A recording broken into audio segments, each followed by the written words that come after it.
Hi, everybody. We're back again for just a short one here. I wanted to talk about Joe Child, a person that I just think so much of. And Lisa, you knew he used to live here in the town where we live.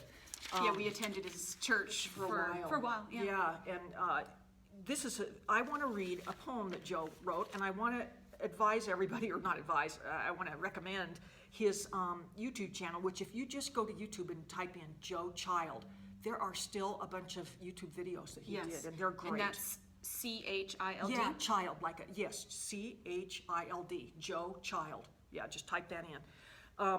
And this was a newsletter that he wrote 3 years ago, and he was just talking to people that support him, so that's how I got this. But he wrote in here, I know people are desperate for Jesus without religion, and local access to a true grace message is rare. So Joe went on the road to preach the gospel of grace, and I'm just a fan of his. And this is a poem that he wrote, and I just thought maybe people that are going through hard times out there would like to hear it, because Joe has been through hard times. Yes. Joe has been through hard times, and a lot of it because he preached grace in the traditional church, and they whacked him down so hard. Yeah. They did. He had a church that perhaps numbered in the thousands. He was the pastor. Yes. And God revealed the truth of the grace message, the grace of God, God's graciousness. Yes. Joe started teaching this truth that we are completely forgiven and that we can just delight ourselves in the Lord and live in this Sabbath day rest. Well, his church dwindled down to what, 450 people? And remember about the tithing? I don't remember. The people that worked under him, I think he was senior pastor, I don't know, but people that worked under him, the board told him something about, well, is your staff tithing? And he said, I don't know. Yeah. And they said, well, they better be. And he said, that's not my thing. Yeah, I'm not going to require that. And I'm not. And anyhow, the church. So the church fell down to 450 people, if I remember correctly, and basically they kicked him out. They kicked him out. They kicked him out, and then we started going to his church, where again he rented a facility. Yeah, that's right. Good point. He rented a facility. He did not have a church. Good point. This is such a neat poem, and it just captures so much, and he expresses things just in a fascinating way to me. So this is Joe Child, okay? When you think of others as weak or somehow less because their life is in turmoil, or their marriage is dying or dead, or their kids are a mess, or they are chronically ill, or they are broke, or they're broken, scarred and scared, and it's hard for them to feel like they fit because they have come to expect rejection, which self-fulfills. He's right about that. And you wonder in confusion and pity, why don't they just snap out of it? Why can't they just ... Maybe you've been spared the humiliation of being in a position where the kindness or judgments of others tremendously affected your life.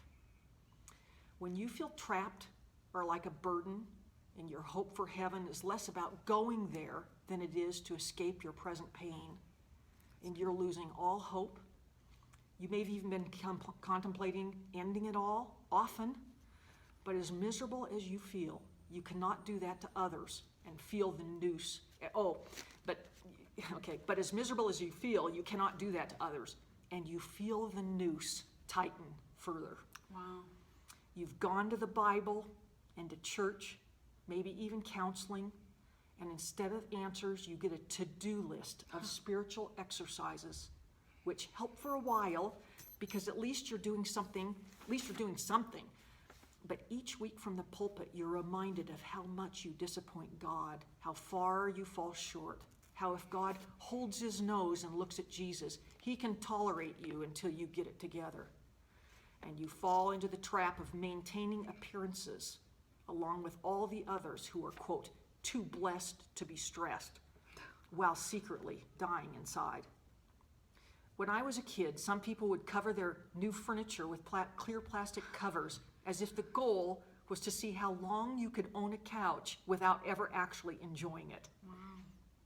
Religion fosters that delusion. It's as if we can squeeze our life into a holy condom then God will be pleased with our pristine condition when we arrive at the pearly gates. But I have come to learn that God cares so much less about your actions than he does about your heart. He understands your actions are the result of your heart. Try this the next time you feel stuck. Be honest with God. Own it. Own your fears and your flaws.